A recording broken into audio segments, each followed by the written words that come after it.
Bonjour chers amis, bienvenue à notre rendez-vous autour de l'Évangile.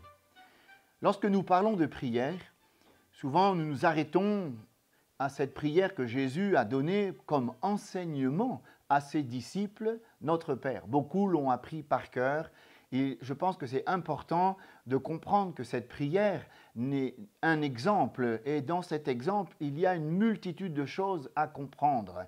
Le but, ce n'est pas de répéter cette prière d'une manière comme une récitation, mais de comprendre le sens. Peut-être nous pourrions relire cette prière qu'on appelle « Notre Père ». Il est dit « Notre Père qui est aux cieux, que ton nom soit sanctifié, que ton règne vienne, que ta volonté soit faite sur la terre comme au ciel. Donne-nous aujourd'hui notre pain quotidien, pardonne-nous nos offenses, comme nous aussi nous pardonnons à ceux qui nous ont offensés.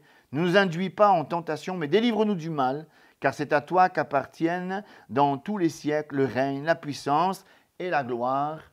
Amen. Ceci est la prière que Jésus a faite comme un exemple, parce que ses disciples, le voyant prier, ils étaient un peu démunis, ils disaient « Mais Seigneur, enseigne-nous à prier ». Et Jésus a dit « Voici comment vous devez prier ». Mais ça ne veut pas dire que nous devons répéter inlassablement, d'une manière constante, cette prière. Toutefois, si on comprend le sens de tous les mots, on va essayer de voir qu'est-ce que Jésus a voulu dire à travers cette prière. Premièrement, il est dit « Notre Père qui es aux cieux ».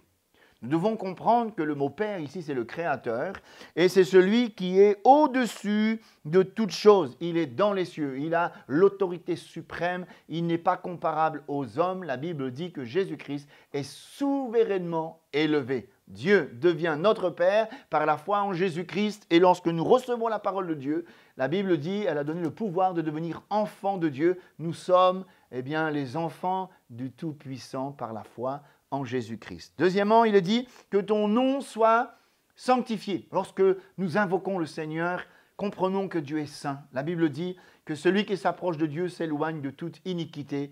La Bible dit également que la maison de Dieu, la sainteté convient à la maison de Dieu, que celui qui s'approche de Dieu s'éloigne de toute iniquité.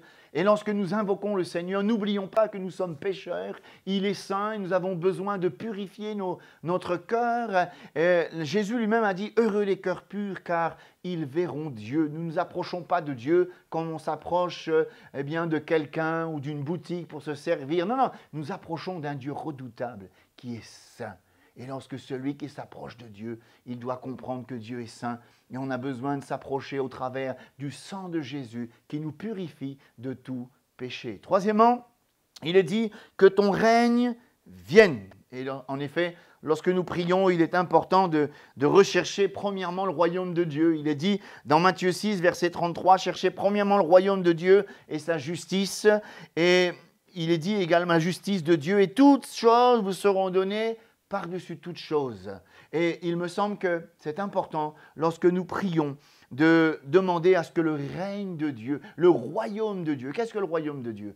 Ce n'est pas une organisation, ce n'est pas un lieu, ce n'est pas un pays, mais le royaume de Dieu, c'est là où Dieu prend le contrôle, là où Dieu règne. Seigneur, viens établir ton règne dans nos cœurs. Viens établir ton règne dans nos maisons. Viens établir ton règne dans notre pensée, dans notre vie. C'est ça, prier Dieu, c'est dire Seigneur, que tu viennes régner sur ma vie, prendre le contrôle de ma vie. Ensuite, il est dit que ta volonté soit faite. C'est un point très important, car si nous prions le Seigneur, nous voulons aussi nous soumettre à la volonté de Dieu. Dieu n'est pas obligé de répondre à tout ce qu'on demande, il exaucera nos prières qu'à une seule condition, que c'est dans sa volonté. C'est pour ça que c'est important de connaître la volonté de Dieu. Mes amis, pour connaître la volonté de Dieu, il faut connaître le Dieu de la volonté. Et le Dieu de la volonté, c'est Jésus-Christ. Parce que par lui, nous voyons la lumière. Il est écrit dans le psaume, par ta lumière, nous voyons la lumière. Et en recherchant la volonté de Dieu, c'est l'assurance d'être béni du Seigneur. Que ta volonté soit faite sur la terre comme au ciel. Et c'est vrai qu'ici, il y a le monde physique et au ciel, c'est le monde un peu spirituel. Et nous voulons que la volonté de Dieu soit faite sur la terre, dans nos affaires de tous les jours, mais aussi dans notre vie spirituelle. Nous voulons vraiment être soumis à l'autorité du Père, à être soumis à la volonté de Dieu, car c'est lui qui règne, qui contrôle. C'est lui qui a la main sur toutes choses. Rien n'échappe à son regard. Nous voulons nous soumettre dans les choses de la terre, mais dans les choses spirituelles également. Il est dit, donne-nous aujourd'hui notre pain quotidien. Et effectivement, dans l'enseignement de Jésus, dans la prière, il est aussi une recommandation, c'est que Dieu s'intéresse à tous nos besoins quotidien. Et la Bible dit, c'est Jésus qui a dit, chaque jour suffit sa peine. Des fois, on est un peu soucieux de ce qui va se passer le mois prochain, l'année prochaine, ou dans 5 ans, ou dans 10 ans, mais en apprenant à dépendre de Dieu. C'est tout le sens de cette prière.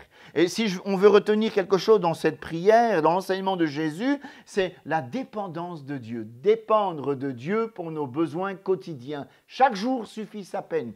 Jésus a dit, qui par ses inquiétudes peut rajouter une coudée à sa vie? Et lorsqu'il a dit, donne-nous aujourd'hui notre pain quotidien, c'est, Seigneur, je m'en remets à ta grâce, tu pourvoiras tous les jours à nos besoins. Ensuite, il est dit, pardonne nos offenses, comme nous aussi nous pardonnons à ceux qui nous ont offensés. Ici encore, il n'est pas question du pardon que nous recevons en Christ, mais apprends-nous à pardonner comme toi tu as pardonné, afin que je reste dans ta dépendance.